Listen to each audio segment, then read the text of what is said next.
Hello everyone, आपका हमारे channel पर स्वागत है। कलियुगी पति भक्ति, उत्तर प्रदेश की लोक कथा। क्या मथुरा, क्या बरसाना, क्या गोकुल, क्या नंदगांव, मतलब ये कि ब्रज क्षेत्र की इंच इंच जमीन पर पतिव्रता सुशीला की महिमा गाई जाती थी। लोग कहते थे कि अगर साक्षात पतिव्रता नारी के दर्शन करना चाहते हो तो देवी सुशीला के दर्शन करो। थी भी यही बात। सुशीला की जिंदगी का हर पल अपने पति के लिए था। पति के दर्शन किए बिना वह जल न पीती। एक बार वह अपनी एक सहेली के यहाँ गई। सहेली का पति कहीं परदेश गया हुआ था, लेकिन खाने के लिए सहेली ने नाना प्रकार के स्वादिष्ट व्यंजन पकाए थे। सुशीला यह देखकर हक्की बक्की रह गई। वह तो पति की अनुपस्थिति में एक बूंद तक ग्रहण करने की बात न सोच सकती थी, इसीलिए उससे न रहा गया। वो बोली, बहन, तुम कैसी स्त्री हो? तुम्हारे पति तो परदेश में है और तुमने अपने लिए इतनी तरह के व्यंजन पकाए हैं। भला एक पतिव्रता के लिए यह सब शोभा देता है?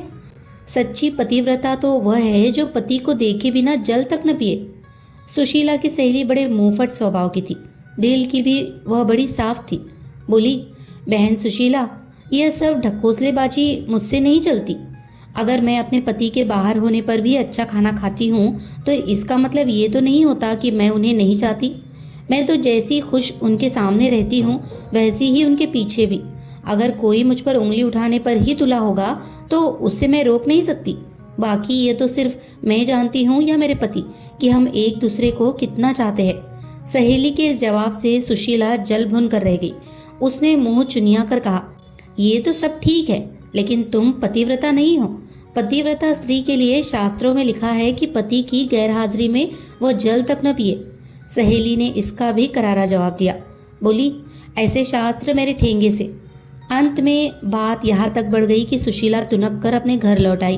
घर आकर सारा किस्सा उसने अपने पति को बताया।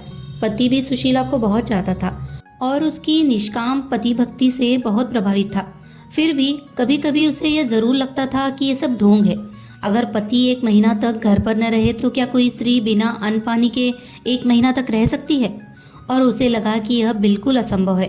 अगर कोई जिद्दी स्त्री इस बात पर अड़ ही जाए तो जीवित नहीं बच सकती। ये सोचकर पति ने सुशीला की परीक्षा लेने का विचार बनाया। कई दिनों तक वह तरह तरह से सुशीला को कसौटी पर कसता रहा, लेकिन सुशीला हर बार खरी उतरती। कभी वह स्नान देर से करता तो कभी खेत से दोपहर ढले लौटता।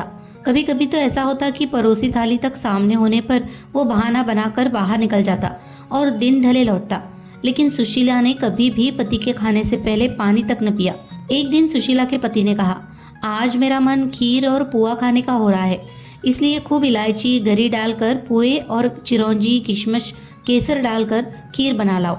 ये दोनों चीज़ें सुशीला को भी बड़ी प्रिय थी, इसीलिए खूब मन लगाकर उसने ये चीज़ें बनाई। केसर और इलायची और देसी घी की सुगंध से बनाते समय ही सुशीला के मुंह में पानी आने लगा। चीज़ें बना चुकने के बाद सुशीला ने अपने पति से झटपट स्नान कर लेने को कहा, लेकिन पति को तो उस दिन धैर्य की परीक्षा लेनी थी, इसलिए काफ़ी देर तक वह ढील डाले रहा और टालता रहा। सुशीला के बार बार कहने पर आखिर में हार कर वह बाल्टी, लोटा और रस्सी लेकर नहाने गया। नहाने में भी उसने काफ़ी देर लगा दी। इधर सुशीला के आते मारे भूख के कुलबुलाने लगी थी, लेकिन जैसे ही देहरी के बाहर उसे पति के खड़ाऊ की आवाज़ सुनाई दी, उससे दिलासा बंधी कि अब तो खाने का समय आ ही गया।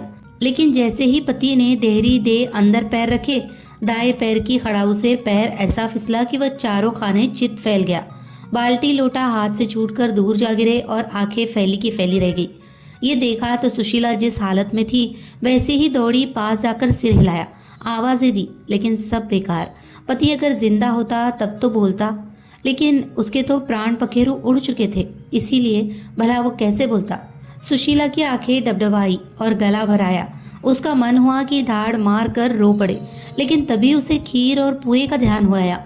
उसने सोचा कि पति अब मर ही गए हैं, रोने से जी तो पाएंगे नहीं। हाँ, आस पड़ोस के लोग ज़रूर जुड़ जाएंगे और तब खीर पुए खाने का मौका तो मिलने से रहा। इसलिए बेहतर यह होगा कि पहले मैं खीर पुए खा लूँ, तब रोना धोना शुरू करूँ। ये सोचकर वो चुपचाप गई और जल्दी जल्दी खीर उड़ाने लगी। पुए अगले दिन के लिए रख लिए, क्योंकि उनके खराब होने का डर न था। असलियत ये थी कि पति मरा नहीं था, बल्कि मरने का नाटक किए पड़ा था। इसलिए अपनी पत्नी की ये सारी हरकतें वह देखता रहा। जब सुशीला खीर खूब जी भर कर खा चुकी तो झटपट मुंह धोया और लंबा सा घूंघट निकाल कर पति के पास गई और सीने से चिपट कर रोने लगी। रोने के साथ साथ वह यह भी कहती जाती थी, तुम तो चले परम धाम को, हम हूँ सू कुछ बखाओ।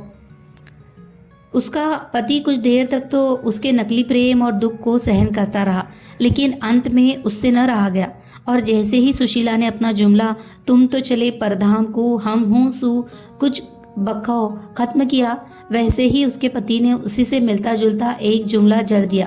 पति का जुमला इस प्रकार था, खीर सड़ोपा करी तो पूनू को तो चक खाओ। अब तो सुशीला की ऐसी हालत हो गई कि काटो तो खून तक न निकले। उसे क्या पता था कि उसका पति नाटक किए पड़ा है और उसकी परीक्षा ले रहा है। मन ही मन वह रह रहकर अपने आप को कोसती रही कि ये क्या किया, क्यों न जबान पर काबू रखकर बुद्धि से काम लिया। और उसके बाद फिर कभी किसी ने सुशीला के मुंह से अपने पतिव्रत धर्म की तारीफ नहीं सुनी। पहले जैसी डींगे हाँकना अब सुशीला ने बंद कर दिया था। कहानी अगर आपको पसंद आई हो तो प्लीज़ इसे लाइक करें, शेयर करें और कमेंट करें और हमारे चैनल को सब्सक्राइब भी कर लीजिए। धन्यवाद।